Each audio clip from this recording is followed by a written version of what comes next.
Welcome to part 2 of the new Tabor Lucid benchtop signal generator teardown. Today I'm going to do some RF measurements.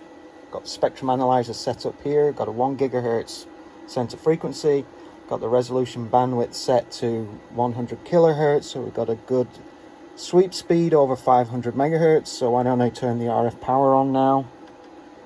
And there we can see the carrier. So if the reference level is set to 15 dBm, and we've got 10 dBs per division, looks like our carrier is at 5 dBm, which is what the output power says, so that's all good.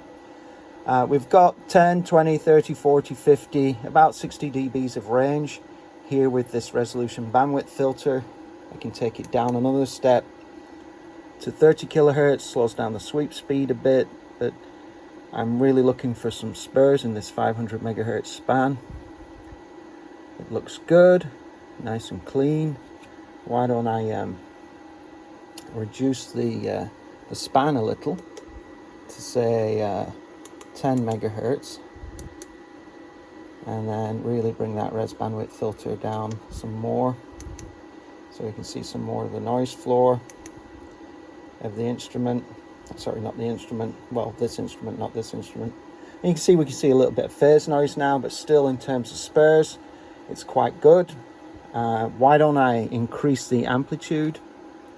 15 dBm is the maximum amplitude for this particular unit. Now we can see a little more of the phase noise. It's got good phase noise, by the way.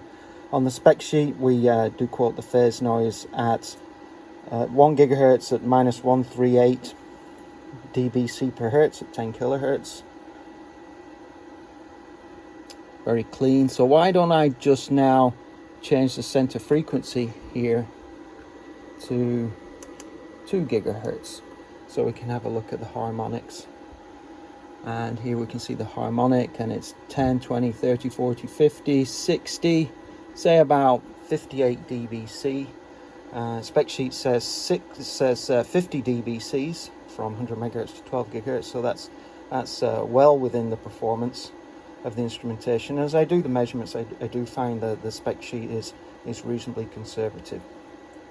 If you want to learn more, please take a look at the Tabor website, taborelectronics.com. Look for the Lucid benchtop signal generator and check out the spec sheet.